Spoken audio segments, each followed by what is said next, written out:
룻기는 이스라엘의 사사시대에 일어난 감동적인 이야기로 신실한 믿음과 하나님의 섭리가 어떻게 한 여인의 삶을 변화시키는지를 보여줍니다.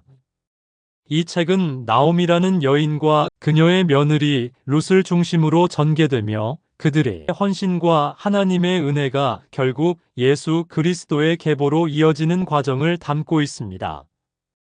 이스라엘이 사사들이 다스리던 시기에 기근이 들자 유다 베들레헴에 살던 한 남자 엘리멜렉이 그의 아내 나오미 그리고 두 아들 말론과 기런을 데리고 모압 땅으로 이주합니다. 하지만 모압 땅에서 엘리멜렉이 죽고 두 아들은 모압 여인과 결혼합니다. 말론은 룻과 기런은 오르바와 결혼했지만 얼마 지나지 않아 두 아들도 세상을 떠납니다. 나오미는 남편과 두 아들을 잃고 깊은 슬픔에 빠집니다. 그러던 중 유다 땅에 다시 풍년이 들었다는 소식을 듣고 베들레헴으로 돌아가기로 결심합니다.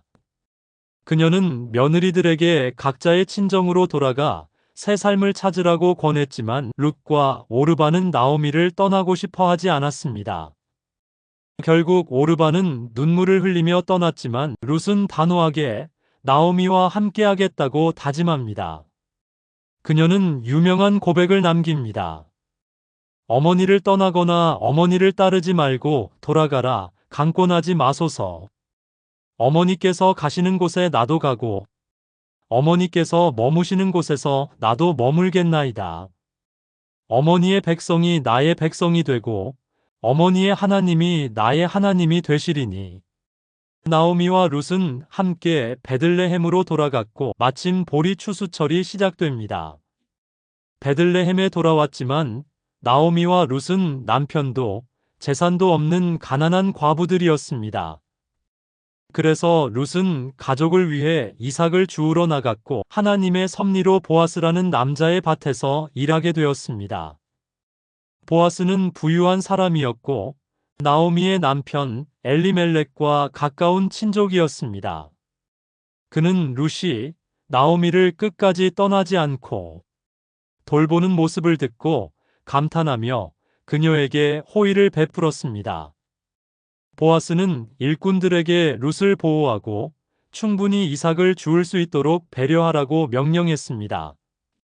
룻은 예상보다 많은 곡식을 거두었고 나오미는 이를 보고 크게 기뻐하며 보아스가 가족의 기업을 물려줄 수 있는 기업물을 자임을 깨달았습니다. 나오미는 룻에게 보아스와의 관계를 발전시켜야 한다고 조언했습니다. 당시 이스라엘에서는 남편을 잃은 여인이 자손을 얻고 가정을 지키기 위해 가까운 친족이 결혼을 통해 책임을 지는 기업 무르기 제도가 있었습니다. 룻은 나오미의 조언대로 타작마당에서 보아스를 찾아가 그의 발치에 누워 자신의 보호자가 되어달라고 요청했습니다. 보아스는 룻의 신실함과 용기를 칭찬하며 그녀의 요청을 받아들이겠다고 약속했습니다. 하지만 보아스보다 더 가까운 친족이 있었기에 그는 먼저 그 사람에게 기업 물을 권리를 물어본 후 결정하겠다고 했습니다. 다음 날 보아스는 성문 앞에서 성읍의 장로들과 가까운 친족을 불러서 룻을 기업 물을 기회를 그에게 먼저 주겠다고 했습니다.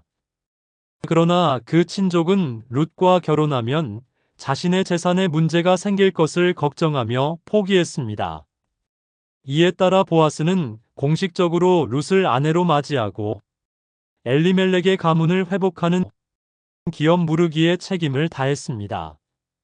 하나님은 룻과 보아스에게 아들을 주셨고 그 아이의 이름은 오벳이었습니다. 놀랍게도 오벳은 후에 다윗 왕의 할아버지가 되었습니다. 즉, 룻은 예수 그리스도의 계보에 들어가는 축복을 받은 여인이 되었습니다. 룻기는 하나님의 신실하심과 인간의 헌신이 어떻게 아름답게 연결되는지를 보여줍니다. 룻이 나오미를 떠나지 않고 충성했을 때 하나님은 그녀를 축복하시고 그녀의 삶을 놀랍게 변화시키셨습니다. 보아스는 룻을 보호하고 책임지는 모습을 통해 예수 그리스도의 모형이 되었습니다. 마찬가지로 예수님은 우리의 기업물을 자가 되셔서 우리를 죄와 절망에서 건지시고 영원한 생명을 주십니다. 룻기의 이야기는 단순한 사랑 이야기가 아니라 하나님의 구속 계획 속에서 한 여인의 순종과 헌신이 얼마나 큰 축복을 가져올 수 있는지를 보여주는 놀라운 증거입니다.